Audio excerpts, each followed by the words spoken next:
Bueno, buenas noches. Vamos a comenzar a trabajar hoy este tema, finalizando la historia del Reino Lombardo. Hablaremos sobre el origen, el final del Reino Lombardo y el origen del Sacro Imperio Romano Germánico. Vamos a revisar varios escenarios históricos, algunos lugares geográficos, describiremos a algunas personas que son importantes dentro de esta historia. Es decir, primero vamos como a ambientar todo, a conocer cuáles son los personajes, en dónde están ubicados, qué hace cada uno, a qué se dedican. Y luego, cuando ya tengamos claros esos elementos, finalmente, en unas muy pocas diapositivas, hacemos como una especie de ensamble de todo ello y nos metemos en una historia ahí medio truculenta. Parece esto una telenovela latinoamericana. Al final, como termina saliendo toda la historia, es una historia de drama, de traiciones, de desengaños, de usurpación de tronos, y esto es lo que nos va a salir al final. Para poder hacer todo esto, me es necesario avanzar en el tiempo y retroceder en el tiempo en algunas ocasiones, pero yo les voy a ir advirtiendo para que no tengamos confusión. Sí les voy a sugerir realmente para esta clase de hoy, les voy a sugerir que vuelvan a ver el video detenidamente para poder comprender realmente todos los nombres y los eventos que vamos a mencionar. Una mirada muy ligera de la clase no les va a permitir comprenderlo bien y seguramente se va a prestar para confusiones. Entonces, con esa recomendación, pues, entonces continuamos. Nos vamos a ubicar geográficamente en este escenario, que es el escenario que corresponde al Sacro Imperio Romano Germánico. En la parte superior derecha de su pantalla, observan una presentación, una especie de reel, en donde van ustedes a ver por fechas la extensión o disminución de los territorios que poseía el imperio y hasta el final. Todos los imperios nacen, todos los imperios finalizan. Un tratado que finalmente terminó con eh, acabar con este Sacro Imperio Romano Germánico, que al final es un poco todavía el sueño de los europeos. Los europeos siempre han tenido el sueño de una Europa unificada, de una Europa que gobierne el mundo, de una Europa que sea capaz de influir en todo el planeta, de ser fuerte militarmente, de ser fuerte en lo político, en lo cultural, y claro que lo han logrado en muchas ocasiones. Ahí tenemos un gran modelo que es la Unión Europea, con todas las dificultades que ha tenido, con lo que ha ocurrido con el Brexit, y hay algunos países que quieren adjuntarse, otros que están en proceso también como de querer retirarse, pero el sueño de los europeos siempre ha sido este, de tener un gran continente unido, y eso en parte se lo deben, en gran parte se lo deben a Carlomagno, que es con quien finalizaremos esta historia de hoy. Entonces observan lo vasto que es el territorio del que vamos a hablar. Y pues es que el nombre en sí es muy curioso. Sacro de sagrado, imperio de la gran extensión que tenía. Colombia tiene una extensión de 1.141.748 kilómetros cuadrados. El, el imperio, este Sacro Imperio Romano Germánico, en su época de mayor extensión, tuvo 1.112.000 kilómetros, es decir, un poquitito menos que Colombia. Y eso para que cada uno haga la comparación con respecto a su país y que cada uno debe saber cuál es la extensión de su país. En cuanto a la población, tenían alrededor de unos 20 millones de habitantes, de lo que se estima que gobernaron en ese momento, pero gobernar 20 millones de personas sin medios de comunicación sin Space de Twitter, sin Zoom, es realmente bien complicado, muy complicado. Y un ejército para sostener cohesionadas a las culturas, que en este momento muchas de ellas eran culturas tribales, pequeños reinos. Cohesionar todo esto requería un poderío, una firmeza, una estructura muy fuerte que la había logrado, por supuesto, el Imperio Romano, pero como ustedes vieron en clases anteriores, el imperio se dividió en el Imperio Romano Oriental y el Imperio Romano Occidental. El Imperio Romano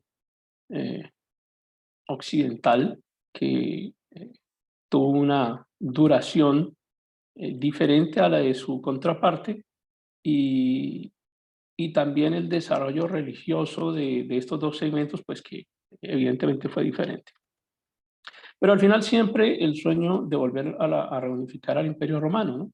Es lo que han querido y lo que todavía pues muchos pretenden. ¿Qué se quería con este imperio? Que sumaba a población de los alamanes, que más adelante fueron los alemanes, de los francos. Estamos hablando de los carolingios, ¿no? Del imperio carolingio. Ahora vamos a ver por qué se le llama carolingio. Pero era como esa unión de los carolingios con la evocación del imperio romano y tratar de volver a juntar la grandeza de ese imperio. Luego, la coronación de Carlomagno como emperador de Roma. Realmente eso fue lo que ocurrió. Pero también como emperador de los pueblos germanos. Como que lo que querían realmente era lograr por fin esa unificación eh, y llegar más allá de lo que había logrado llegar el Imperio Romano.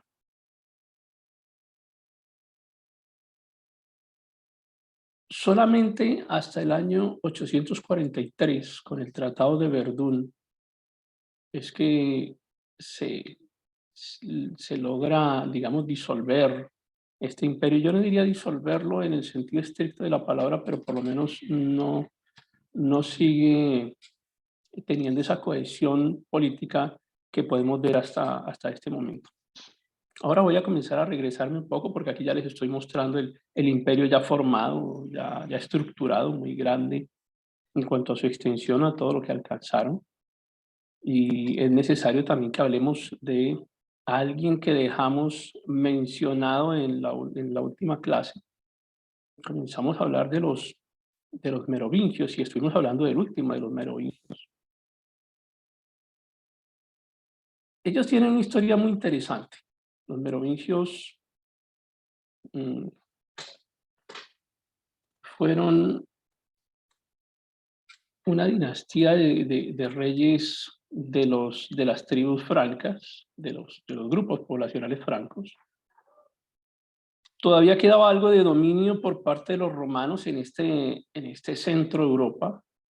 Estamos hablando de Galia, y recordarán ustedes las grandes batallas que se presentaron entre los romanos y los francos, intentando por el dominio de una de las batallas más grandes, que fue la batalla de las Galias, que le valió el nombre y el título de emperador al gran César de los romanos, precisamente porque logran dominar la Galia. Entonces estamos hablando acá de un grupo de reyes francos que logra volver a retomar el control de Galia, que logra además vencer a sus vecinos los alamanes y que inician un proceso de catolización de este reino franco medieval post-romano, post-imperio romano. Y los merovingios tienen una historia bien interesante y es que ellos siempre se creyeron descendientes de la Virgen María, no, perdón, de María Magdalena. Ellos consideraban que eran descendientes de María Magdalena. Utilizan el cabello largo también por ese sentido divino que creían que reposaba sobre ellos. Y hay toda una historia mística a su alrededor. Ellos consideran que son ungidos, que son bendecidos, que son descendientes directos de personajes bíblicos.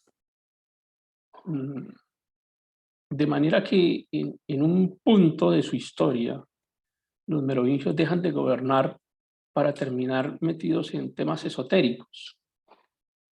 Entonces comienzan a hablar de temas espirituales, pero no espirituales cristianos y ni siquiera católicos. Comienzan a hablar de transformación de metales, transformación de materiales, de cosas muy esotéricas. Y ya no querían gobernar, estaban dedicados a otra cosa. Los reyes merovingios no necesitaban sino llegar a los 12 años, o los varones merovingios no necesitaban llegar sino a los 12 años para ser coronados como reyes. Luego, pues había muchos reyes, había una gran dinastía de reyes que se dedicaban a todo menos a gobernar. En un punto lo llaman los reyes vagos, los reyes perezosos, unos personajes que definitivamente pues con el paso del tiempo se desdibujaron y no cumplieron la tarea que habían cumplido los reyes francos iniciales.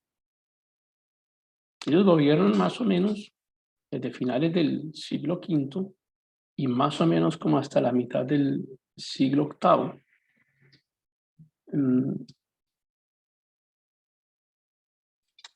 Clodoveo, quien tienen en pantalla, aquí al lado derecho inferior, Clodoveo es el primer rey, el primer monarca de este grupo llamados así los merovingios. Por eso ustedes van a ver que todos se ven como muy parecidos. La dinastía de los merovingios tenían ese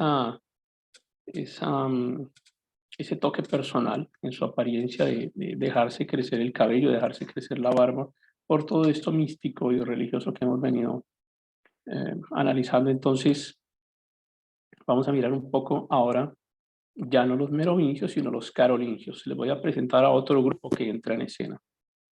Los carolingios no tienen que ver con los merovingios, evidentemente son dos grupos diferentes. Les voy a hablar de los carolingios. Y hay, digamos, como una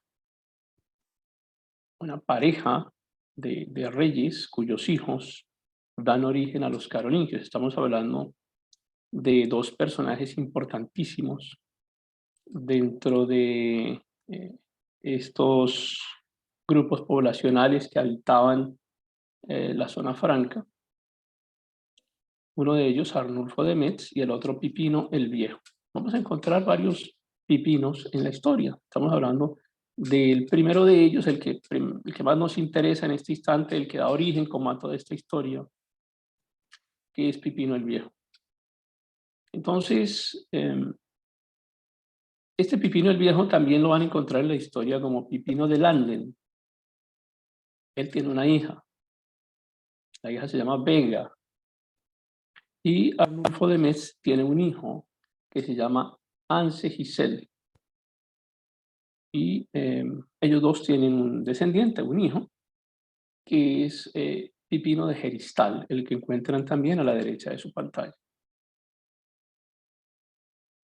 Esta descendencia vino a consolidar su poder sobre el segundo tercio del siglo VII. La región en la que nos estamos ubicando se llama Austrasia. Entonces, tanto Arnulfo de Metz como Pipino el Viejo eran las personas más influyentes de esa región que se llamaba hasta ese momento Austrasia.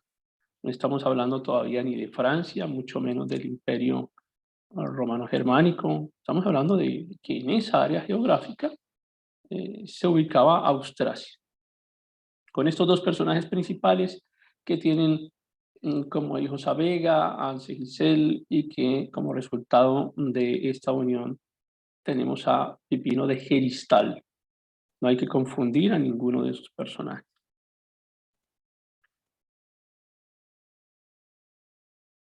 ellos no eran en sí reyes como tal, eran personas influyentes, eran personas que comenzaron a ejercer un control en la mayordomía de los palacios, de los castillos.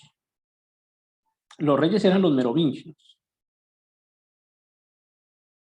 Luego, Pipino de Heristal no era merovingio, no era rey, no tenía descendencia de los merovingios.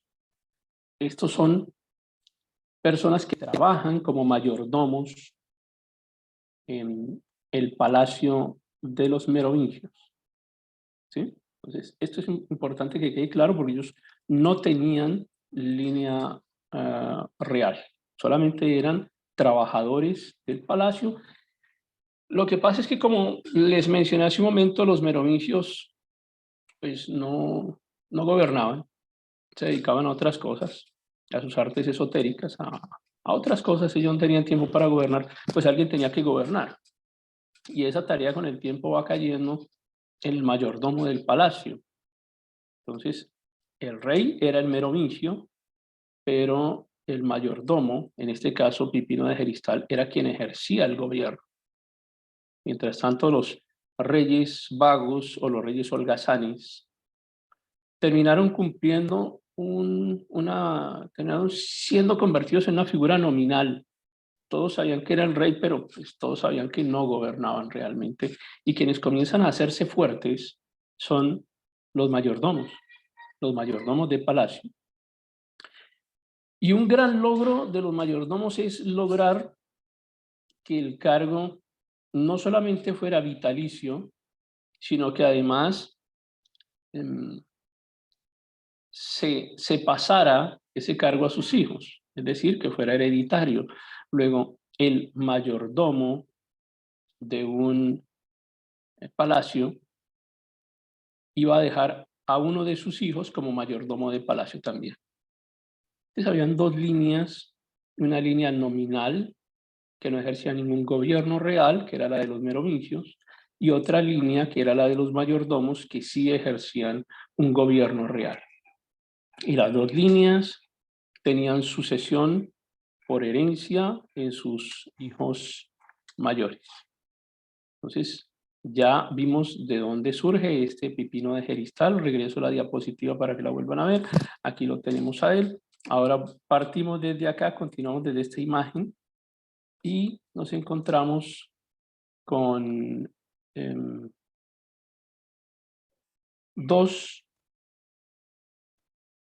tres personajes importantes que nos van a llevar hasta Carlomagno, pero hablemos del hijo de Pipino de Heristal, que es el que nos interesa en ese momento de la historia. Carlos Martel, de quien seguramente ustedes ya tienen grandes referencias. Carlos Martel es uno de los personajes históricos más grandes dentro de todo el medioevo. Tiene una historia que seguramente ya conocen, pero la vamos a recordar. Carlos Martel también llega a ser uno de los mayordomos de palacio después de que muere o deja de gobernar o deja de ser mayordomo Pipino de Heristal. Entra Carlos Martel a ejercer esa función.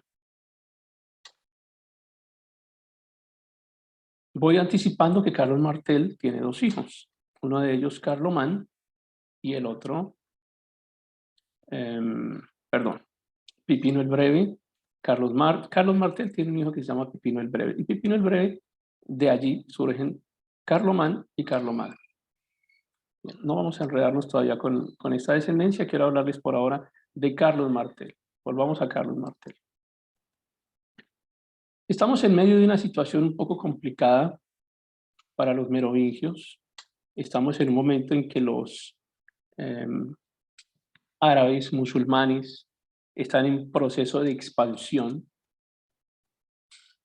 y nos encontramos con un grupo de reyes que no tienen habilidad, que no tienen capacidad para gobernar, que están concentrados en otras actividades y están ahora sometidos. El reino está sometido al ataque de los árabes, de los musulmanes. ¿Y quién los va a defender? ¿Y quién va a defender el reino?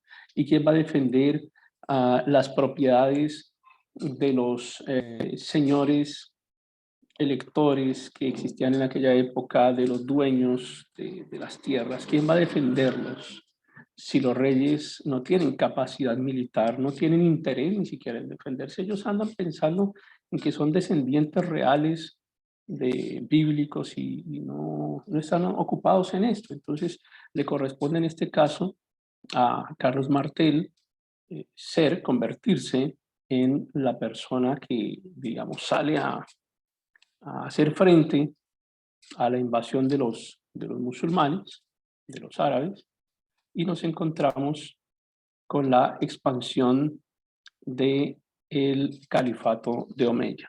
Ya ustedes han visto también acerca del califato de Omeya.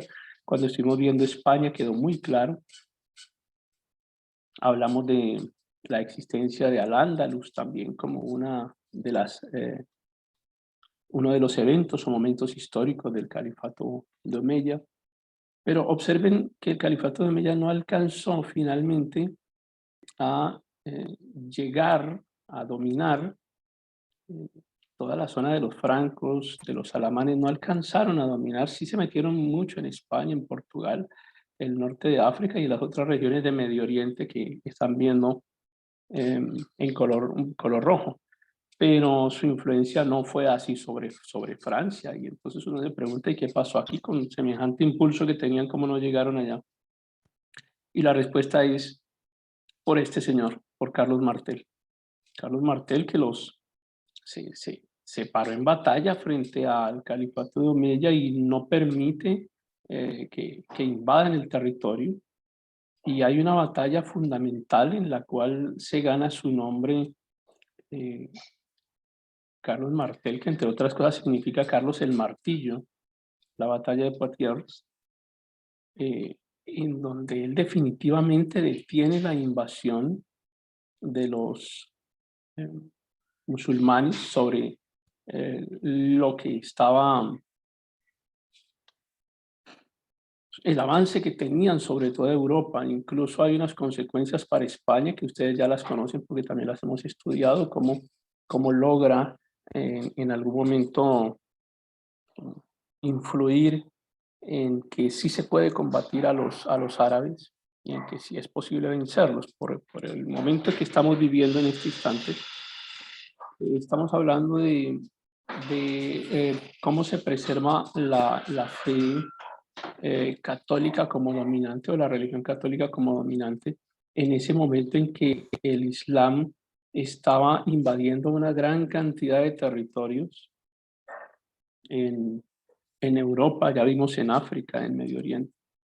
Entonces Carlos Martel se hace un nombre importante acá. La historia pues de Carlos Martel no la vamos a detallar ahora, ya la hemos visto anteriormente.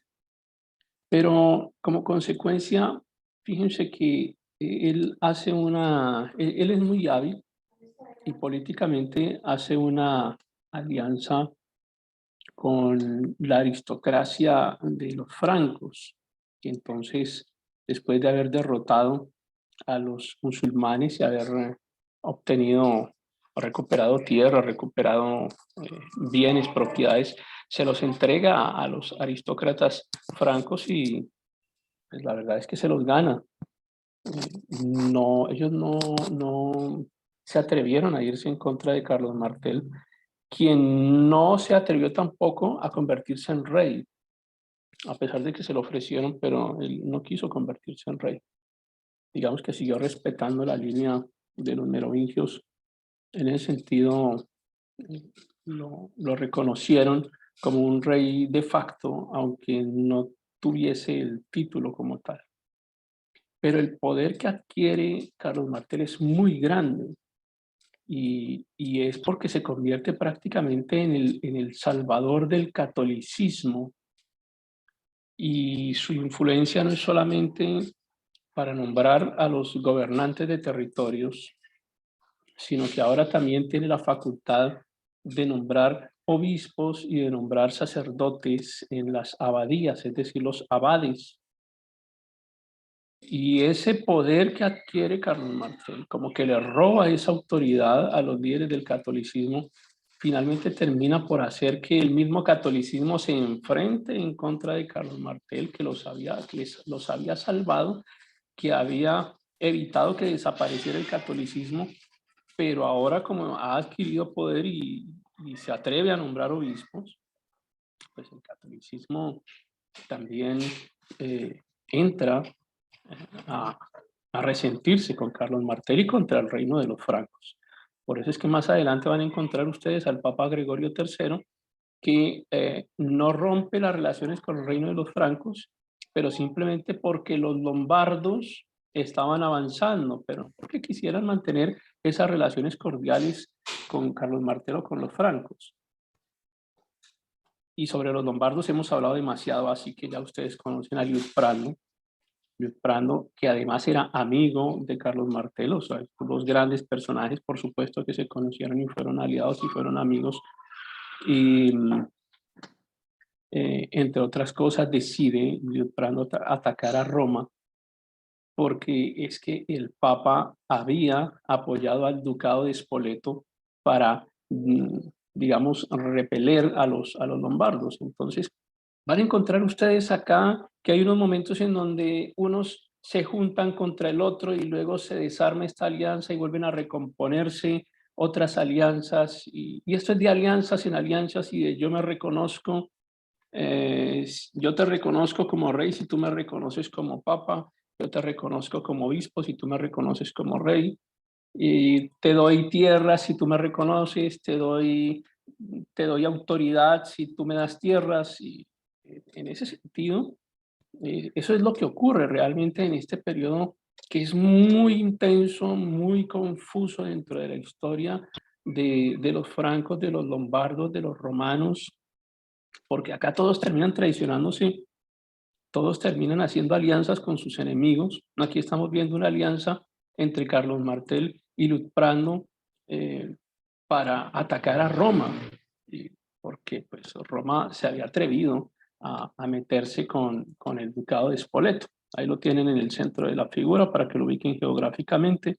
Era el territorio que estaba en conflicto en este instante.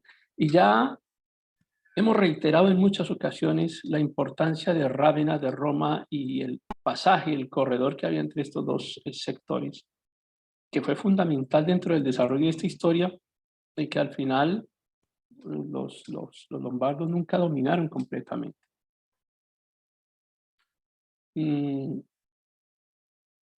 Hay una alianza, un intento de alianza entre Gregorio III, quien al fin envía una comitiva, envía una delegación a para hablar con Carlos Martel con el objetivo de hacer un armisticio, un pacto de no guerra, un pacto de no agresión, con lo que ellos ya comenzaban a llamar el Estado papal. Y digamos que ese pacto de no agresión con el Estado papal tenía una particularidad y era que se hacía a cambio de que el rey lombardo ocupara Rávena. Vamos un poco viendo cómo los lombardos terminan o comienzan más bien, comienzan a lograr su objetivo, que era el de ocupar esos sectores que nunca habían podido ocupar totalmente. Y les insisto, esto es un juego de alianzas, un juego de tronos que comienza a desarrollarse de forma intensa en periodos muy cortos. Esto es un momento en donde surgen reyes, surgen papas, caen papas, pero es muy vertiginoso, por eso la historia a veces tiende a ser un poco confusa y es importante que vayan identificando claramente a cada uno de estos personajes para no entrar en confusión posteriormente. Quiero traer, haciendo otro paréntesis, traer ante ustedes este concepto de la doctrina isidoriana, la cual habíamos mencionado en un par de videos anteriores. Se la debemos a este personaje que se llama Isidoro de Sevilla, siendo obispo. Alguna vez le hacen una consulta y le dicen, bueno, ¿quién debe ser el rey? ¿El que ejerce nominalmente o el que ejerce realmente? Y él responde, es mejor llamar rey al que tiene el poder, es decir, a quien lo ejerce realmente, no a quien lo ejerce nominalmente. Alguien podía tener el título de rey, pero no tener el gobierno realmente, como le estaba ocurriendo en este caso a los merovingios. Entendido este concepto de la doctrina isidoriana, que no se produce exactamente en el momento histórico, sino que la traigo ante ustedes para que eh, conozcan que existe esta doctrina y en qué momento se llega a aplicar. Pero no estoy diciendo que se creó en este instante, sino que la traemos pues para que ustedes comprendan de qué se trata esto. Vamos ahora con esta historia a ver si nos entendemos bien. Tenemos a Carlos Martel, a Carlos el Martillo, el que acaba de derrotar a los musulmanes, el que se hace grande, el que ahora es capaz de nombrar obispos, de nombrar abades. Y Carlos Martel tiene dos hijos. De una parte, Carlomán, que está en la parte superior de su pantalla, y el otro, él era el mayor, Carlomán, y el otro, el menor, Pipino el Breve. A Carlomán le dan el Palacio de Austrasia, la mayordomía del Palacio de Austrasia. Recuerden que ellos no eran reyes, ellos eran mayordomos. Ellos no ejercían como reyes porque no tenían línea dinástica de reyes, solo eran mayordomos del palacio. El otro hijo es Pipino el Breve. A él le dan la mayordomía del Palacio de Neustria. Entonces, no confundir Austrasia con Neustria. Y así se reparten el poder de Carlos Martel, se reparten el poder de los francos. Pero Carlomán decide que a él no le interesaba gobernar, él no le interesaba ser rey. Él quería dedicarse a otras cosas también y le entrega el poder, le entrega a Austrasia a su hermano menor, es decir, le entrega el poder a Pipino el Breve, un personaje que en ese momento se vuelve demasiado poderoso, teniendo el control tanto del Palacio de Austrasia como el control del Palacio de Neustria. Y hay alguien que se le va atravesando por el camino, que es el Papa Zacarías. El Papa Zacarías termina aliado con Pipino el Breve, que es muy hábil además, y él ya tiene la intención de gobernar y él ya quiere ser reconocido como una línea dinástica. Esa idea le está dando vuelta por la cabeza desde hace rato. Y le manda a preguntar al Papa Zacarías qué se hace en ese caso, que quién gobierna, si gobierna el que tiene el título nominal o gobierna quien tiene el poder real, el poder efectivo. Y Zacarías le responde invocando la doctrina isidoriana. Zacarías le dice a Pipino, debe ser rey el que ejerce en realidad el poder. Por eso nos encontramos con esta imagen que está aquí a la derecha superior de su pantalla, una imagen que captura la escena en el monasterio de San Omer, en donde el último de los merovingios es destronado. Este es el rey Childerico III, es el último de los merovingios.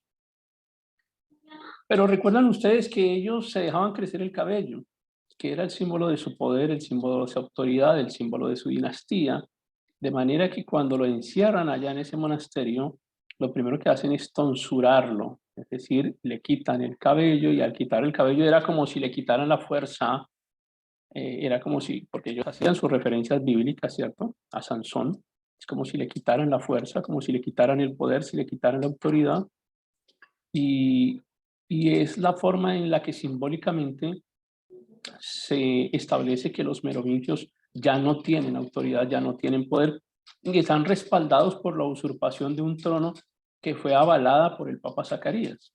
Pues, evidentemente, los carolingios, y se les llama carolingios porque estamos hablando de Carlomán, Carlomagno, los carolingios.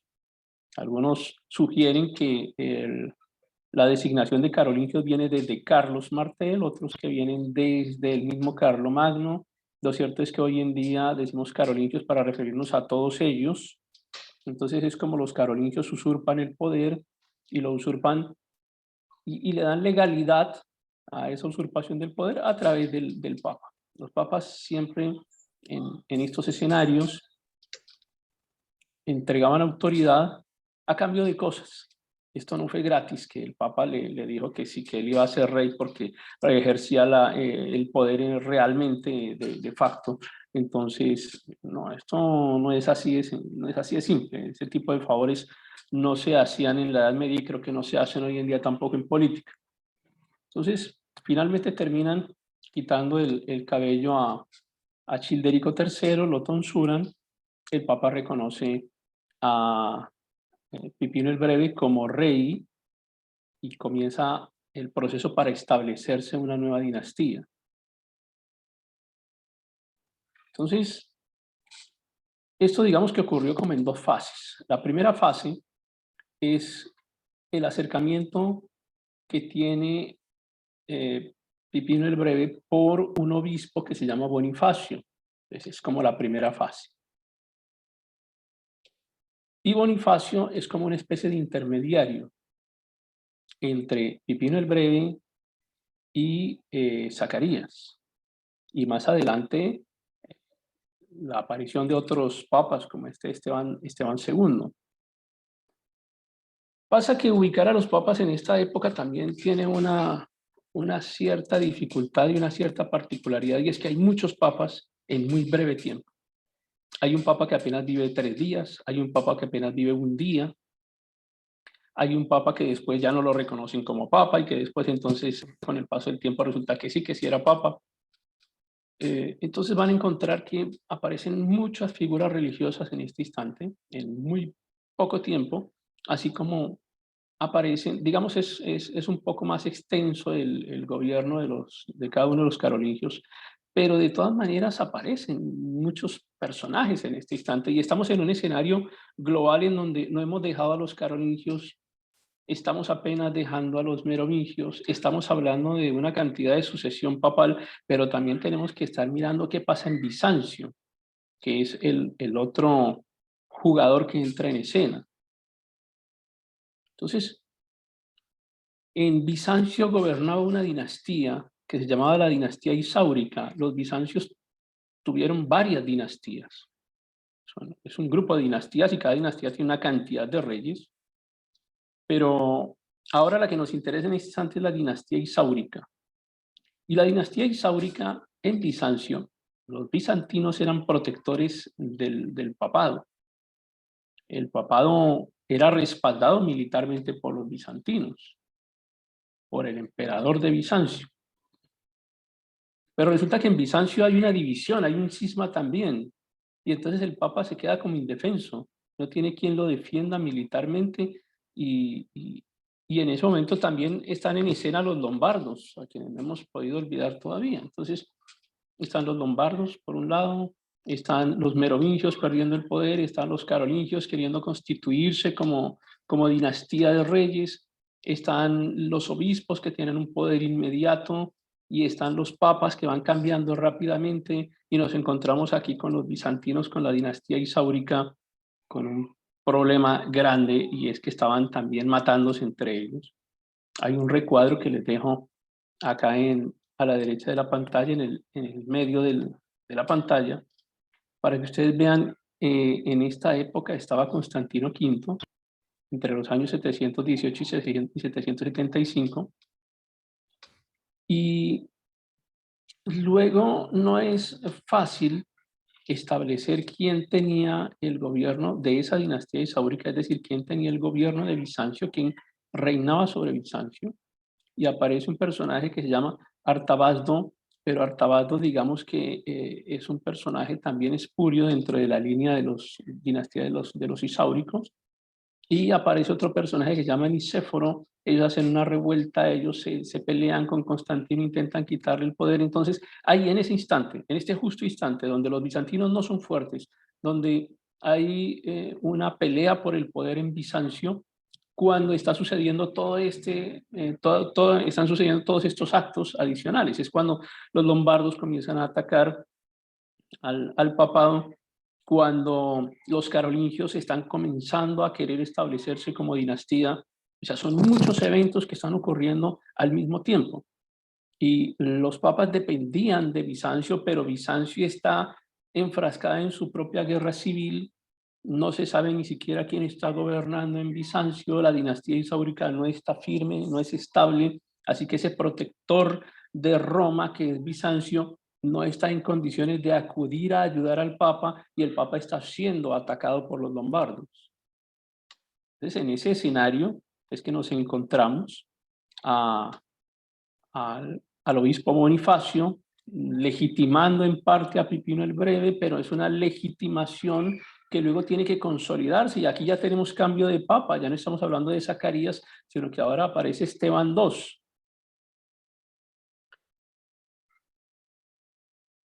Y entonces Pipino le promete fidelidad a Esteban II, y le promete tierras a Esteban II, y le promete darle unos territorios que le permitan constituirse como Estado, porque hasta ahora pues ustedes han visto que con el avance de los lombardos, Roma no ha podido, y el Papa no ha podido constituirse como Estado. Y en esta época tenemos que comprender que los papas no solamente ejercían una función religiosa como los conocemos hoy en día, sino que en esta época los papas ejercían como si fueran un rey, como si fueran una autoridad de gobierno. Es decir, tenían que dirigir las finanzas, tenían que dirigir un equipo de defensa. Hay un momento en la historia en la que los papas ejercen con un pequeño ejército también. Es decir, ellos no se limitaban al poder que tienen hoy en día, que es un poder puramente religioso, sino que, y económico, sino que eran como unos pequeños reyes realmente, inicialmente como duques. Acuérdense del ducado de Roma. Entonces ellos tenían una autoridad que no era solamente religiosa, sino una autoridad política como tal, una autoridad económica, una autoridad militar. Pero ya están con esa idea de comenzar a constituirse básicamente como una autoridad espiritual, como finalmente les va a tocar, aunque no quisieron, pero finalmente les va a tocar por eventos históricos que hemos venido narrando. Entonces, acá están avanzando los lombardos, la dinastía isaurica está en su conflicto interno, están en sus guerras civiles, no tienen a quién acudir, y aparece Pipino el Breve con la brillante idea de que él quiere ser rey, y pues aquí le tocaba al Papa Esteban decirle, bueno, sí, yo lo voy a autorizar como rey, le voy a dar mi consentimiento, y además es una cosa, así no es, el nombramiento de Pipino el Breve no es cualquier cosa. Esto realmente tiene una trascendencia por el tipo de nombramiento, los títulos que le dan a Pipino el Breve, que ahora los vamos a ver. Entonces, este Astolfo, que era el rey lombardo, que lo están viendo acá en la parte superior de su pantalla junto al mapa, este Astolfo,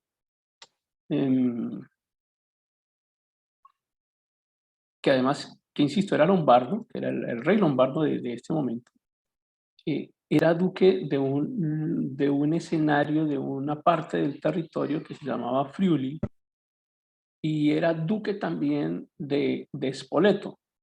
Quiero que miren el mapa que está aquí a la derecha y ubiquen a Roma, esto de color amarillo. Y este Astolfo, que además es rey lombardo, también resulta que es duque de Spoleto. Mírenlo, es que está aquí en la frontera. O sea, los tenían ahí en la frontera. El peligro realmente era inminente. Unos lombardos que ya están firmes, que son ya unos militares experimentados que han venido avanzando por toda Italia y que ahora tienen un rey que además es el duque de Spoleto. Es decir, los tienen ahí respirándoles muy, muy cerca, y esa es la angustia y el afán que tiene en su momento, o que tienen los papas, y en este caso, pues por evento histórico le corresponde a Esteban II, y siente la necesidad urgente de, al no poder acudir a sus amigos los bizantinos, pues tiene que pegarse a alguien que tenga algún tipo de poder militar, y qué mejor que al descendiente de Carlos Martel, del gran Carlos Martel. Ahí está Pipino el Breve, que ha venido acumulando una cantidad de poder, y se agarran los unos del otro, o sea, se dan la mano y hacen una llave política, militar y religiosa.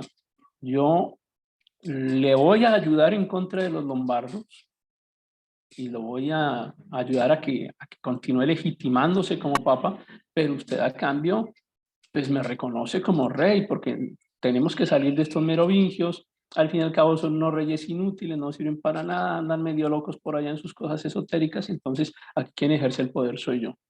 Ya había sido, recuerdan, reconocido por Bonifacio, autorizado por el Papa Zacarías, quien había dicho que el que tiene el poder real, quien lo detenta, pues es quien debe llamarse rey, con toda esa estructura legal que le dan aquí al tema, pues por supuesto que autorizan el cambio de dinastía. Y aquí hay una pintura que nos habla de algo que vamos a llamar más adelante, o bueno, desde ahora llamaremos la donación de Pipino.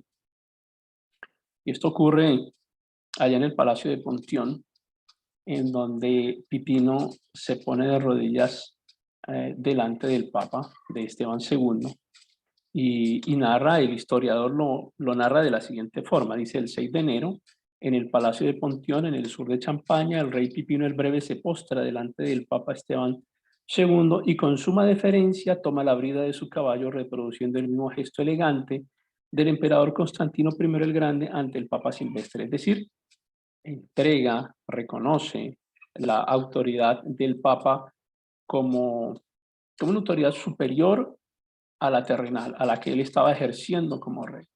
Entonces, el papado termina reconociéndose de esa forma. Son los mismos reyes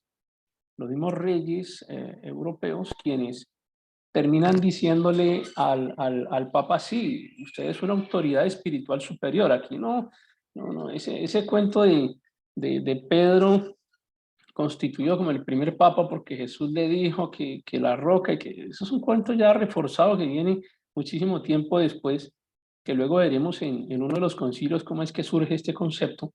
Acá lo que estamos viendo es cómo se crea el papado. Aquí es cuando surge el papado. El papado surge cuando unos reyes que no tenían autoridad, pues necesitan que alguien lo reconozca. Entonces le dicen: bueno, sí, yo lo reconozco a usted como que es el soberano, el representante de Dios en la tierra, y como usted es el representante de Dios, entonces necesito que usted me reconozca como autoridad terrenal.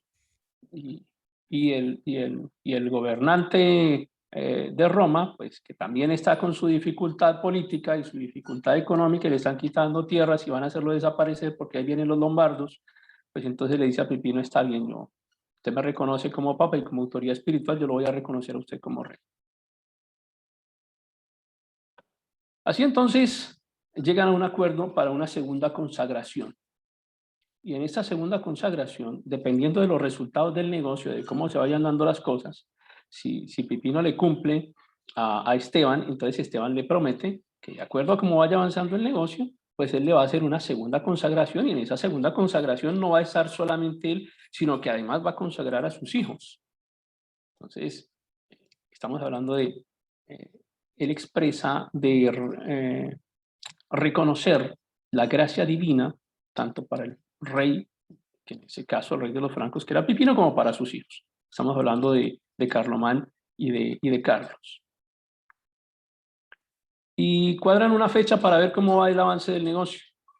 Entonces, un 14 de abril, en París, se ponen de acuerdo para ir a ver cómo van los avances del negocio, así como cuando uno hace un contrato y hace un anticipo de obra. Entonces en un tiempo se ponen de acuerdo con los interventores para ir a mirar a ver cómo va el avance de obra. Bueno, ellos se ponen así de acuerdo.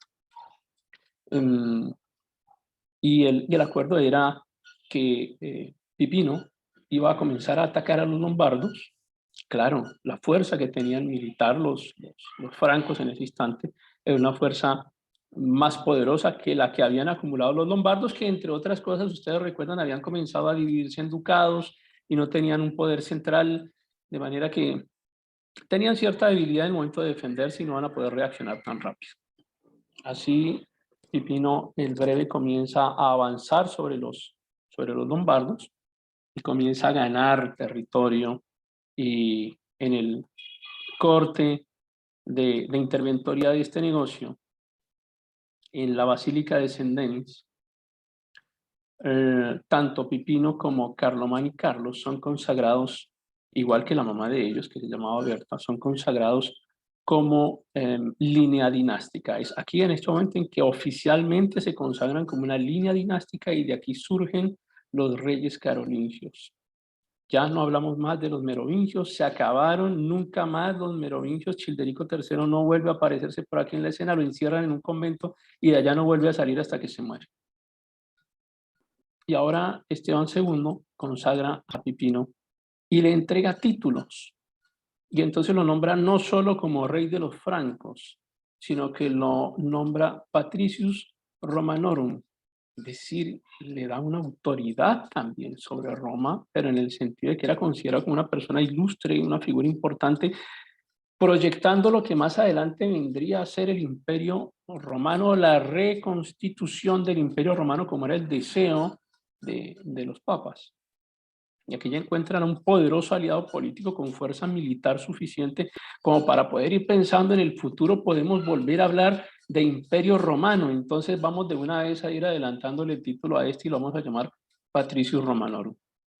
Y es aquí donde finalmente se acaba esta dinastía merovingia y surge la dinastía carolingia.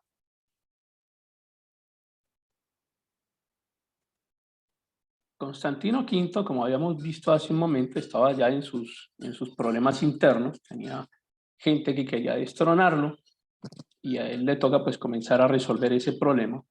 Así que ya teniendo el Papa seguro un aliado político en nombre de Pipino, Pipino III, que es el mismo Pipino el Breve, ya hemos visto cuáles son los otros dos, entonces ahora sí ya Roma se somete a la seguridad que le ofrecen los reyes francos, ya no a la seguridad que en algún momento le ofrecieron los lombardos, ni a la seguridad que le daba más confianza a ellos, que era la seguridad de los emperadores bizantinos. Pero esto no podía hacer cualquier cosa, era un cambio de dinastía y además Roma tenía que asegurarse su continuidad en el tiempo y preservar su seguridad. De manera que el nombramiento que hacen de Pipino el Breve no es cualquier cosa. Entonces, el Papa Esteban II no solamente lo nombra rey, lo nombra, sino que lo nombra rey como el primer rey por la voluntad de Dios. Y no solo eso, sino que lo equipara con el rey David. Y le mete el cuento a Pipino el Breve y le dice, usted es el nuevo rey David, usted es el rey David. De aquí en adelante usted va a ser el rey David, usted tiene un derecho divino, usted es el primer rey por la voluntad de Dios y de esa manera, y además eso cala profundamente en la mente de Pipino y en la mente de sus hijos, de su familia y de todos quienes escuchan esto, que el representante de Dios en la tierra está diciendo que este es el nuevo rey David. O sea, eso explota ya en la mente medieval. Y ese derecho divino no dependía de los electores francos, sino que dependía del Papa, quien le estaba entregando la autoridad en ese instante. El primer rey por la voluntad de Dios, un reinado que duró 111 años.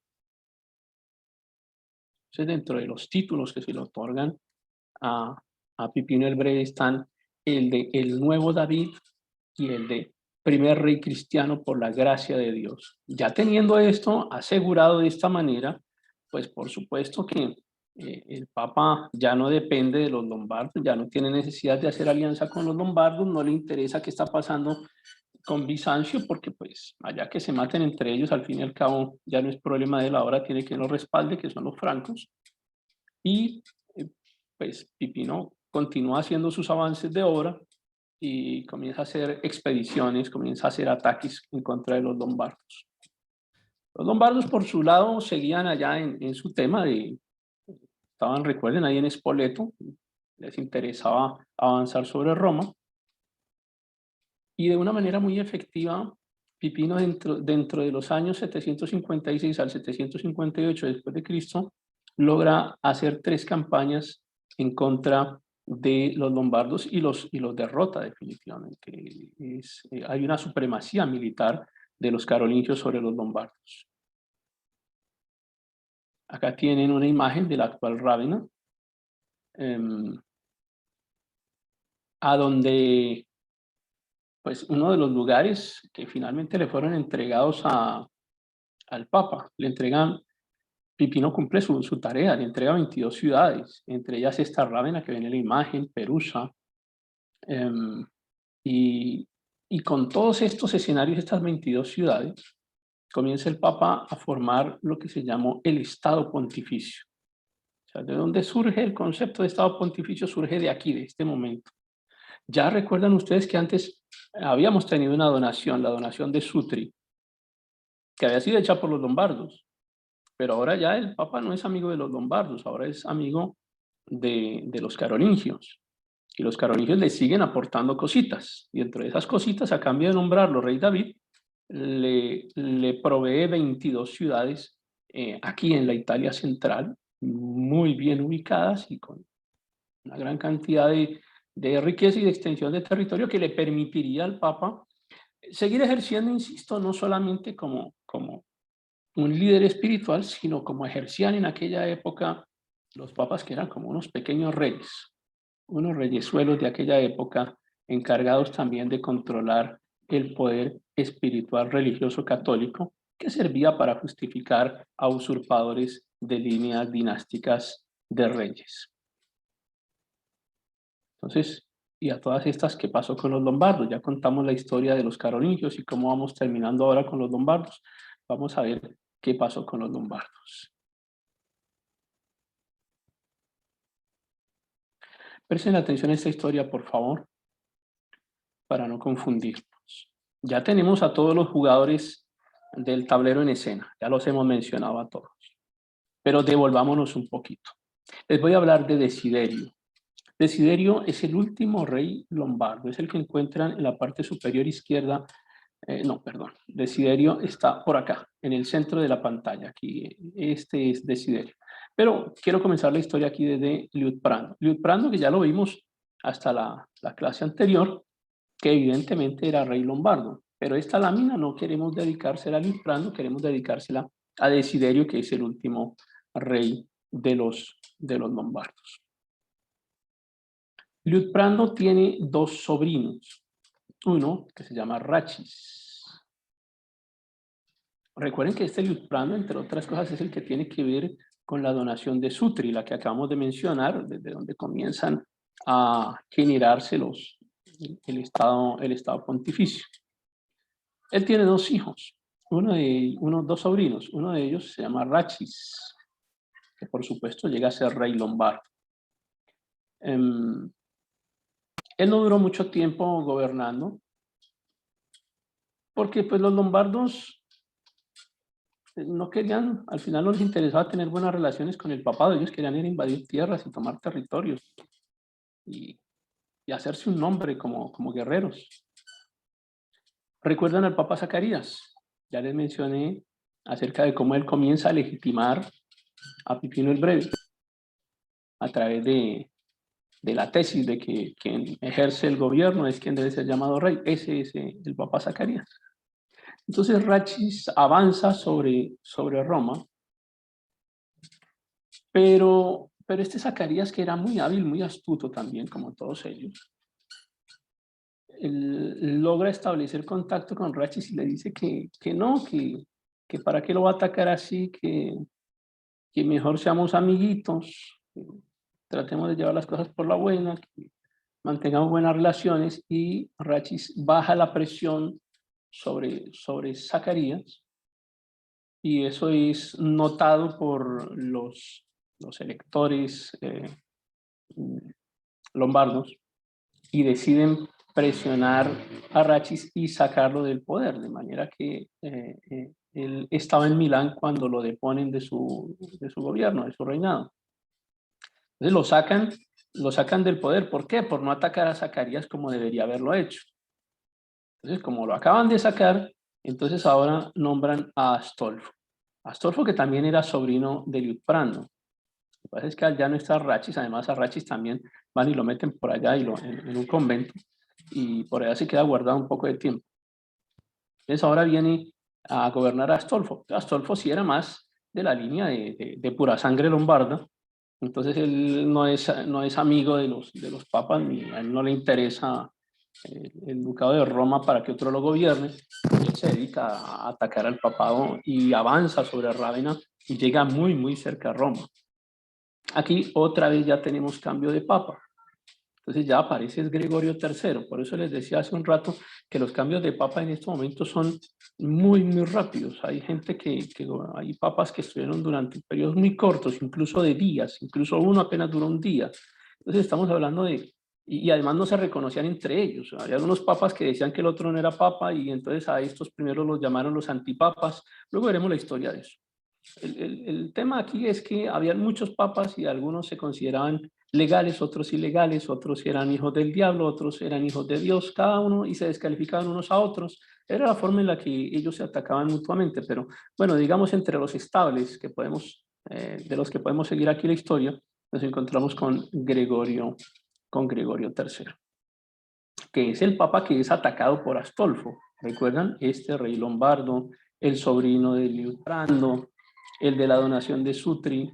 Entonces deponen a Rachis, entra a gobernar Astolfo. Astolfo comienza a atacar Roma y aparece Gregorio III, y Gregorio III le pide ayuda ni más ni menos que a Carlos Martel.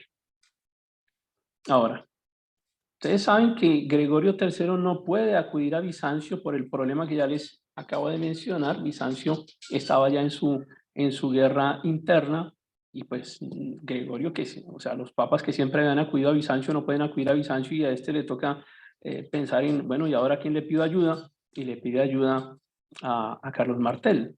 Pero Carlos Martel le dice que no, yo no tengo nada que ver con eso. Recuerden además que Carlos Martel hasta ese momento era amigo de los lombardos, él no tenía por qué ir a entrar en guerra con los lombardos, eso no le interesaba a él para nada.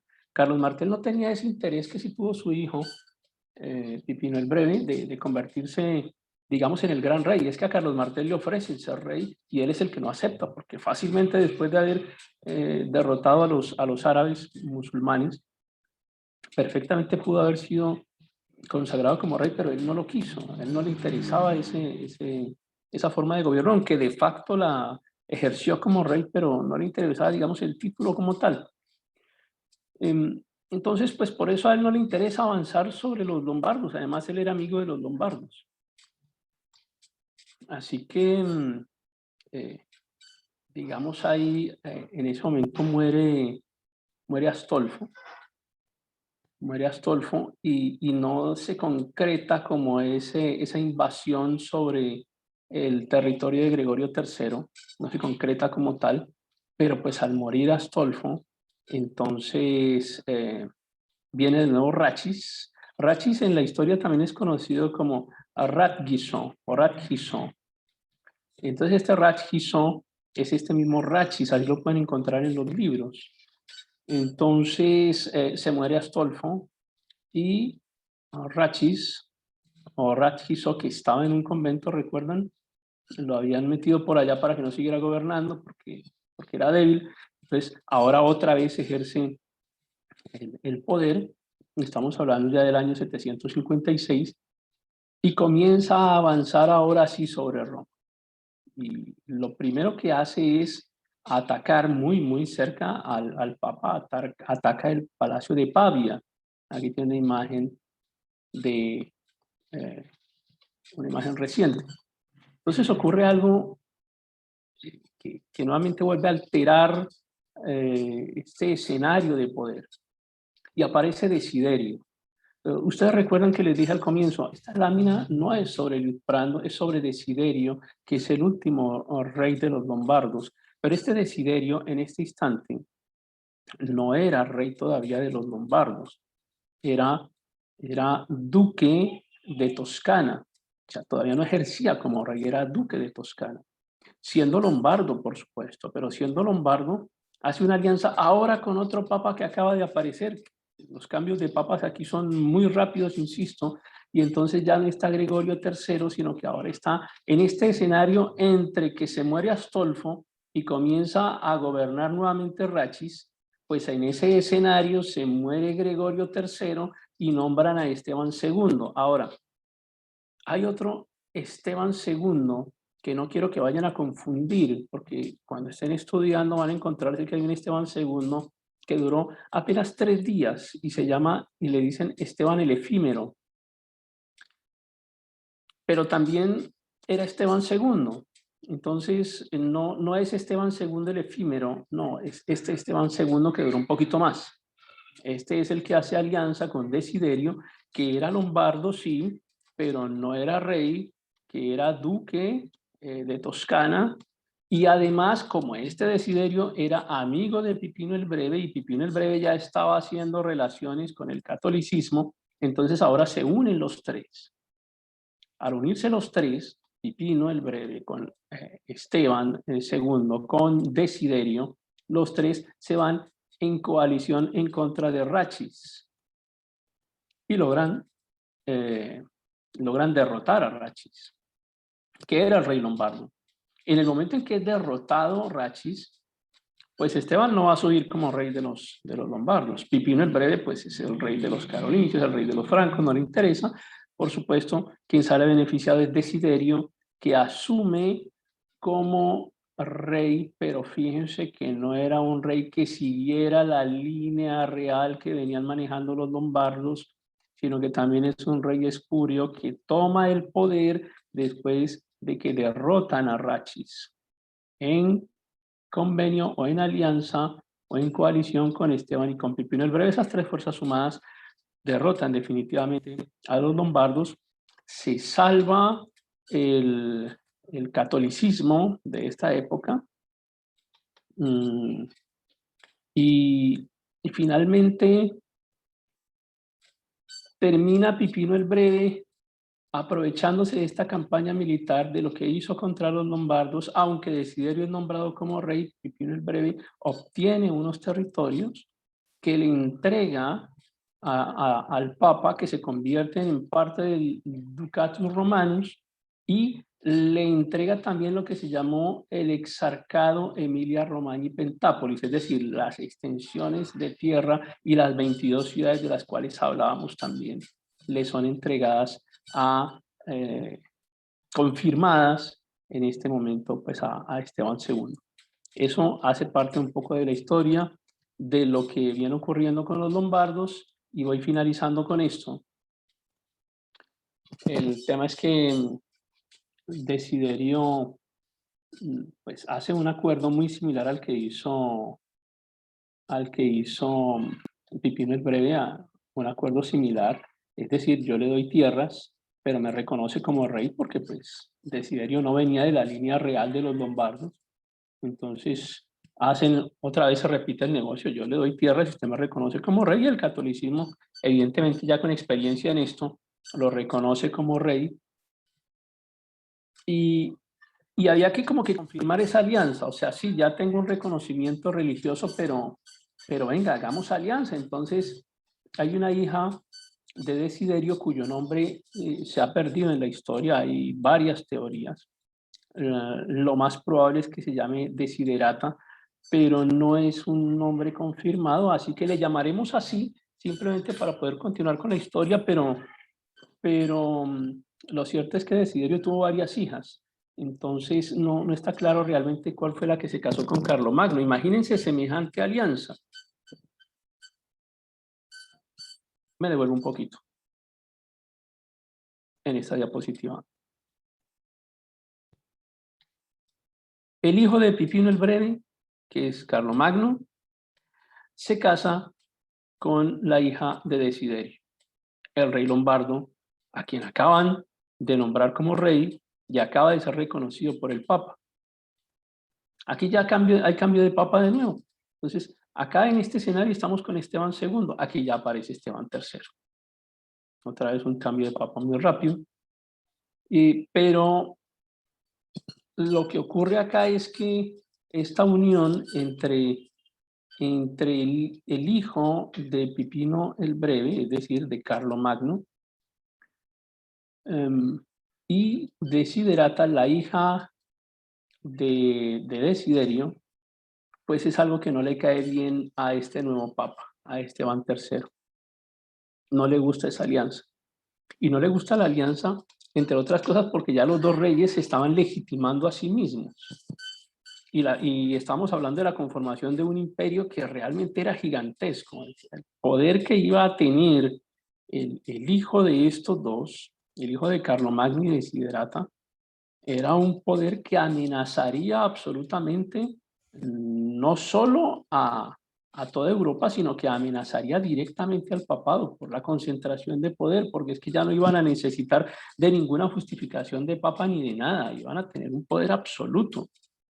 Y Esteban III se pone muy insidioso y es como la vecina chismosa que se mete en el matrimonio y comienza a hablarle a ella del marido y comienza a hablarle al marido de la esposa y cada uno termina creyéndose el cuento, de manera que ese matrimonio se disuelve. Entonces es anulado. Algunos dicen que hubo un divorcio, otros dicen que hubo una anulación como tal, que ocurre más o menos en el 771. Así que como el instigador de esa ruptura había sido Esteban III, pues Desiderio se va contra el papado. Y entonces nuevamente comienza a atacar Benevento, comienza a atacar Spoleto.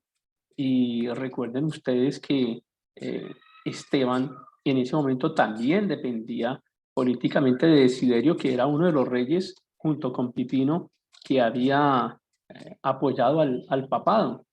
Pero pues estaba más cerca Desiderio de Roma que Pipino el Breve de Roma. Pipino el Breve estaba ya en su cuento, un poquito más lejos. De manera que políticamente uno puede decir que realmente el papado dependía de Desiderio y ahora con este problema que tienen, pues hay una ruptura. Ruptura que termina en consolidarse acá con este otro nuevo papa que aparece, que es Adriano I. Ya estamos hablando del año 772. Nuevamente hay cambio de papa, ahora aparece este Adriano y este Adriano no se pone con cosas, le pide ayuda a los francos. Y en este momento ya estamos hablando de Carlomagno. Carlomagno ya como rey. Es en este instante en que Carlomagno avanza con todo su poderío. Estamos hablando de ya el gran emperador Carlomagno avanza con todo su poderío sobre los lombardos y pues, los derrota, envía al exilio a Desiderio y se proclama como rey de los lombardos. Y por eso es que uno termina por entender cómo es que un franco, cómo es que alguien de la dinastía de los carolingios termina convertido en rey de los francos. Porque uno inicialmente puede llegar a pensar que era como rey por haberse casado con la hija con la hija de uno de los lombardos, como efectivamente ocurrió, pero finalmente el resultado no fue ese, el resultado fue militar. Y es así como Carlomagno termina convertido en el rey de los lombardos y se acaba ahí definitivamente la dinastía de los lombardos. Ahí se acaba el reinado lombardo, no volvemos a hablar de los lombardos más adelante. Así que, pues, nos encontramos ya con una Europa consolidada, con una Europa que, bueno, consolidada no todavía, en un proceso de consolidación. Tendremos que ver un poco más adelante también cómo es que termina de surgir la consolidación del imperio, del Sacro Imperio Romano Germánico, pero ya saben también, creo que queda muy claro de dónde surge Carlomagno y por qué ahora es rey de los lombardos, por qué además es rey de los carolingios. Entonces, ¿cómo es la pregunta? ¿Qué estás haciendo de los lombardos? ¿Qué? Profesor, buenas noches, ¿cómo está? Antonio Hola, Meléndez. hola Antonio. Quería saber exactamente el año o el siglo que fueron prácticamente terminado el imperio de los lombardos. Mira, tiene que ver justamente con el final del Imperio Lombardos, tiene que ver con el imperio, con la consolidación del imperio carolingio. Estamos hablando del 774, donde ocurre algo muy particular. Sobre el 772, que es Papa Adriano I, sobre el 772, Adriano I es quien le solicita la ayuda a Carlomagno. El matrimonio de Carlomagno había sido anulado apenas en el año anterior, que fue en el 771. Y ya en el 772, entonces, ya Carlomagno se va contra su suegro. y probablemente esa es la razón por la que no lo mata y lo exilia, porque era su ex suegro, pues. Entonces estamos hablando del 772 con Adriano, y en el 774 ya en Roma, Carlomagno reconoce como tal las donaciones territoriales de Pipino el Breve, que es el tema sobre el cual vamos a hablar en la exposición que tienen, que es la donación de Constantino. Porque hablamos de donación de Constantino, que tiene que ver Constantino en esta película, es lo que ustedes van a explicar un poco con su investigación, pero es sobre esa fecha, ¿sí? ¿Alguna otra pregunta?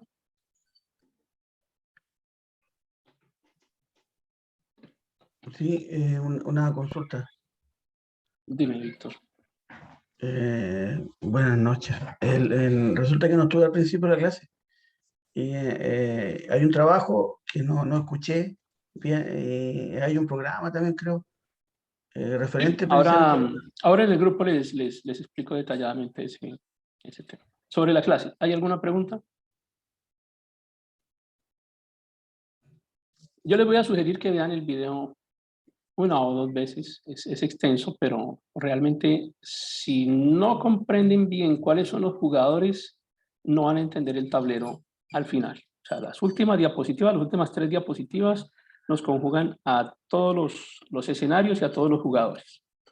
Y es que se confunden un poco los nombres por el rápido cambio que existen, sobre todo en el papado romano. Hay un cambio muy rápido de papas, duraban más los reyes que los papas. Entonces, y cada uno pues Profesor, viene. Sí, dale, profesor, una pregunta. dime, Antonio. Promedio de papas en ese cambio, ¿cuántos más o menos papas estuvieron en ese periodo? ¿Se puede saber? No, es que esto fue muy acelerado y les he mostrado solamente la línea de los que eran reconocidos por Roma. Ni siquiera O sea, les he los mostrado. oficiales. Sí, digamos que esa es la palabra. O sea, oficiales dependiendo quién lo mire. Digamos que los reconocidos por Roma, más bien. Entonces, ahí tenemos un papa que duró un día, uno que duró 3 días, uno que duró 3 años, uno que duró un poquito más. Este último fue el que más duró, el que ya se encuentra con Carlomagno, que dura alrededor de unos 15 años, 20 años, no recuerdo exactamente, pero el cambio era muy rápido. Pero estoy hablando de los que eran reconocidos por Roma, porque en este momento también hay otros papas que están entrando en juego y que no son reconocidos por Roma. Estamos hablando de los antipapas.